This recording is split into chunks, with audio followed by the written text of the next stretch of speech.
इस वीडियो में हम मुंशी प्रेमचंद के प्रसिद्ध उपन्यास सेवा सदन के बारे में समीक्षा करेंगे।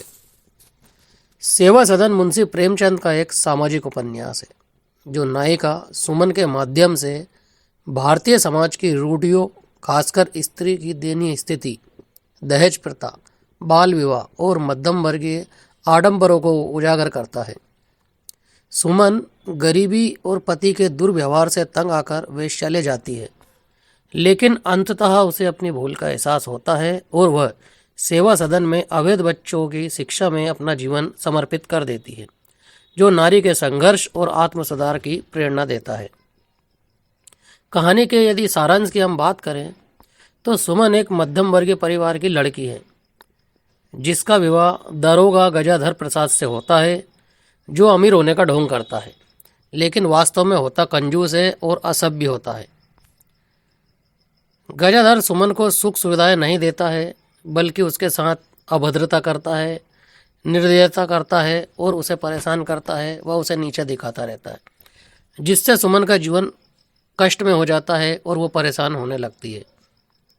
गरीबी, अकेलेपन और पति के अत्याचारों से तंग आकर एक दिन सुमन घर छोड़ देती है और भटकते भटकते अंततः वो एक वेश्यालय में पहुंच जाती है, जहां वह सुमन से अब कल्याणी बन जाती है और समाज के सबसे निचले पायदान पर पहुंच जाती है। यानी सुमन ने अपने मन और अपने भौतिक सुविधाओं की पूर्ति के लिए घर त्याग कर दिया है और वो गलत रास्ते पर निकल चुकी है। उपन्यास में समाज के कथित जो सभ्य वर्ग कहलाता है, जिनमें धर्माचार्य, धनी लोग, सुधारक, शासकीय लोग, इन सभी का पाखंड और चरित्रहीनता दिखाई गई है। मुंशी प्रेमचंद ने अपनी चतुराई से समाज के सभी जो धनाढ्य और सभ्य वर्ग के लोग हैं, उनके अंदर के जो दोगला व्यवहार है उसे उजागर किया है और लोगों के जो भीतर छिपी बुराइयां हैं उन्हें बखूबी दिखाया है। घर से निकलने के बाद गजाधर को अपनी गलती का एहसास होता है। गजाधर यानी सुमन का पति, उसे अपनी गलती का एहसास होता है और वो पश्चाताप करता है और एक सन्यासी बन जाता है। गजाधर से वो गजानंद बन जाता है, जो कि सुमन की बहन की विवाह यानी शांति के विवाह में कुछ मदद करता है और कुछ रुपये भी देता है और सुमन के दुख का कारण बनने के लिए खुद को दोषी मानता रहता है। सुमन को अपने जीवन की भूल का एहसास हो जाता है। अंततः उसे ये ज्ञान होता है और ये बोध होता है कि केवल भौतिक सुख और अतिरिक्त सुख से जीवन को नहीं जिया सकता है, बल्कि सेवा और परोपकार से ही सच्चा सुख मिल सकता है। गलत रास्ते पर जाकर यदि कोई नारी भटकती है तो अंततः उसका विनाश निश्चित है। गृहस्थ जीवन में सभी के साथ मिलजुल कर धैर्यपूर्वक रहना और उसी के अनुसार अपने जीवन को जीना, ये सुमन को अब समझ आ चुका था।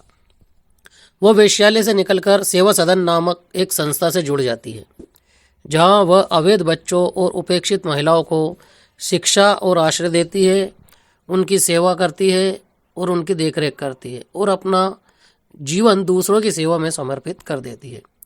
यदि विषय वस्तु की हम बात करें तो प्रेमचंद ने दिखाया है कि कैसे सामाजिक और आर्थिक परिस्थितियां स्त्रियों को विवश कर देती हैं और उन्हें एक गलत मार्ग पर निकल जाने के लिए आगे बढ़ा देती हैं, जिससे कि वो तरह तरह से समाज के लोगों से दुष्प्रभाव का शिकार होती हैं।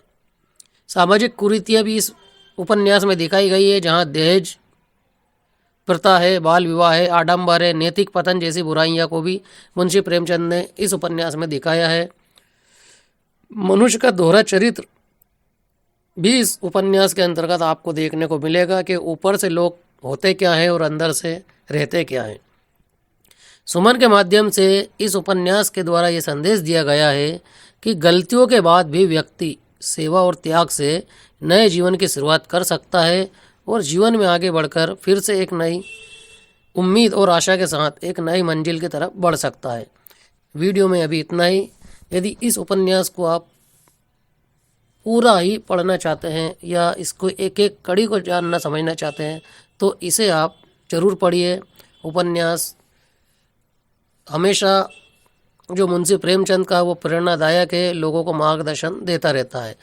वीडियो यदि आपको पसंद आए तो इसे लाइक कीजिए और शेयर कीजिए। चैनल पर यदि आप नए हैं तो चैनल को सब्सक्राइब कर लीजिए। धन्यवाद।